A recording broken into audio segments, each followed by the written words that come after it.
Hey guys, this is Adam from V-Speed Garage, and today we're gonna take a look at my 2005 Audi TT Quattro.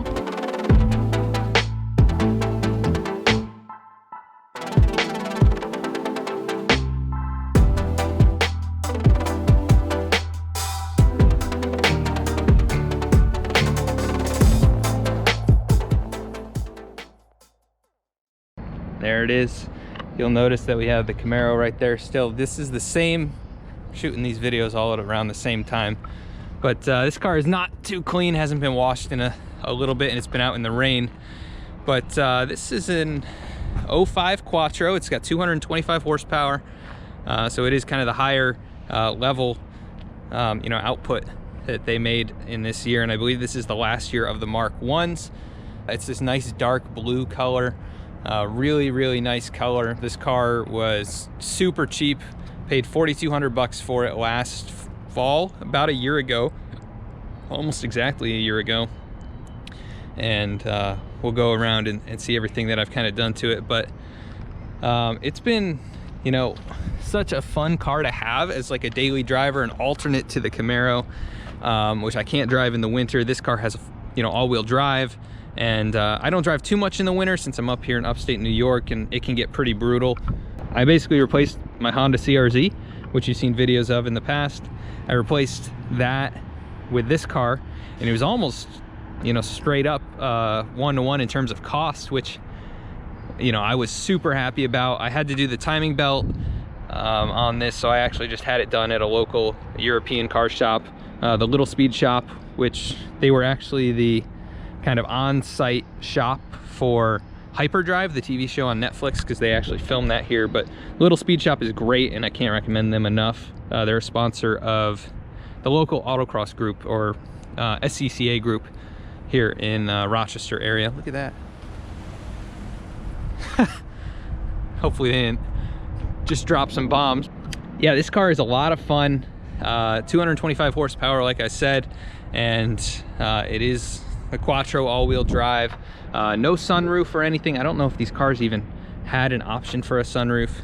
But there are a few issues with it, just because, it is a 15-year-old car now, and living with one of these in 2020, there's some amenities that this is missing. And anyways, we'll just kind of get to the good and the bad. So the good is this is a fun, fast little car.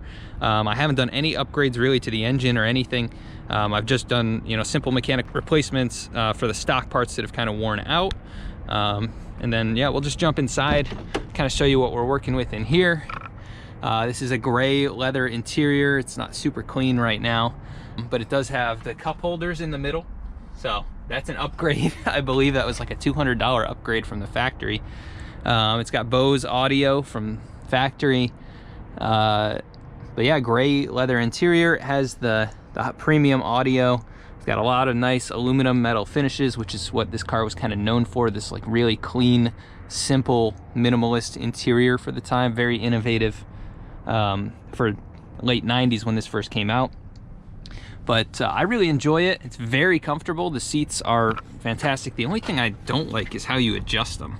And I think you're supposed to be able to use this lever back here, but it doesn't work on these seats. So I just kind of keep it where I sit.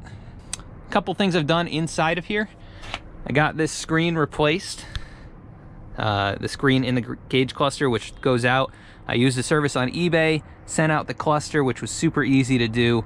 And I got it back in about a week, and it was all fixed. And it cost me just around 100 bucks. And can't really argue with that. I've also installed this guy here. This is a Bluetooth module that connects directly into the stock stereo. You have to do a little bit of, you got to pull the stereo out, you got to splice the wires in, and then I kind of ran it down through the center stack here and out.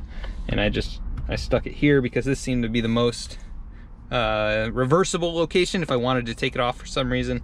I've also got a microphone over here for calls, which is not the best spot, but it's also easy to take off and adjust if I needed to. And then you'll see this is a mount that I have for my phone. It's just a magnetic mount. So I have a magnetic plate. It just sticks right up there, and you know, when I'm driving, this actually kind of acts as a CarPlay, and I'm connected through Bluetooth.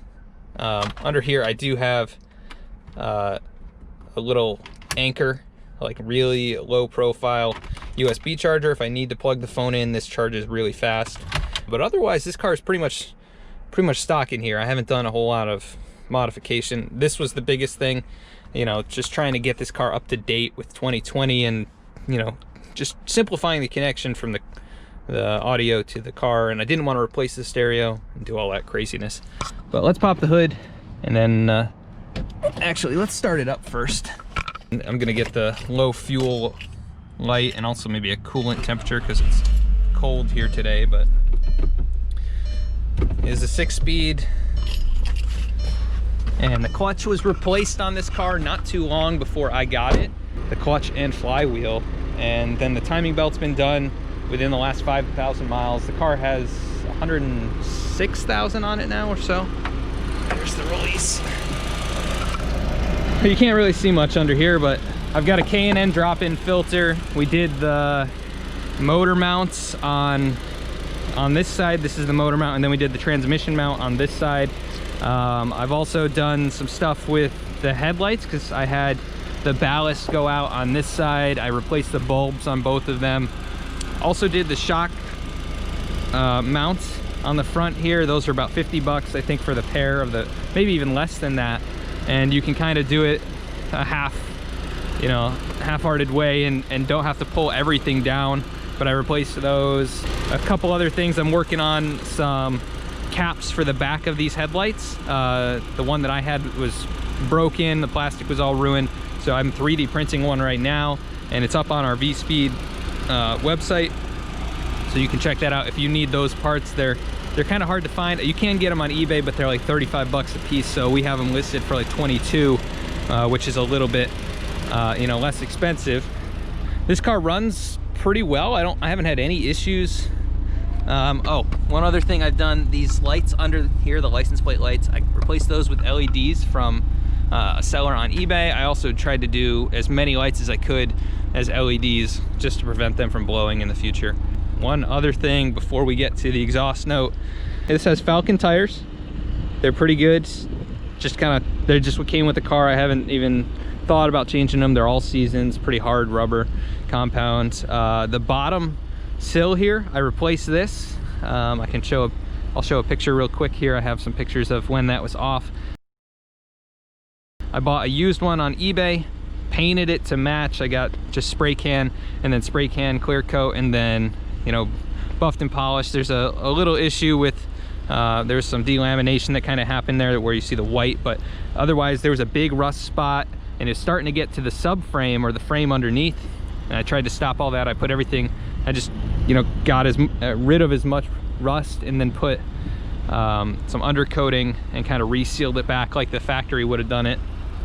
And the paint is not perfect on this car. There's a lot of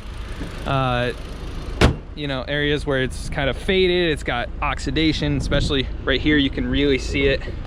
And then this quarter, I try and buff this and clean this as much as possible. And every time this car is washed, it looks pretty good. And then over time, it just gets worse and worse. But just need to put some nice wax on there and help prevent it. But the car is 15 years old. It's lived a pretty decent life. It's been well maintained for the most part. Obviously, cosmetically, it's not perfect, but I don't know if any of us want a perfect car because then we worry so much about it. But let's set this up right here. And you guys can hear, this is just a stock exhaust with a 225 horsepower. I'm gonna see if this will stand. Hopefully it stands.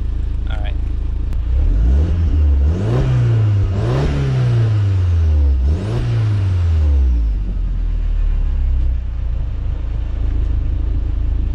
So pretty basic, I think, Volkswagen sound, but that's just a quick tour of the TT. I'll make some more videos of the products that I used for the stereo upgrades and how I mount my phone there. We'll do a separate video on that, just talking about how it's how to make this car more livable in 2020 with modern cell phones and just not using CDs anymore. But I hope you guys enjoyed the video. Like, share, subscribe, and let us know if you have any questions about the car or anything you want to see us do to it. But But thank you so much for watching, and we'll catch you next time.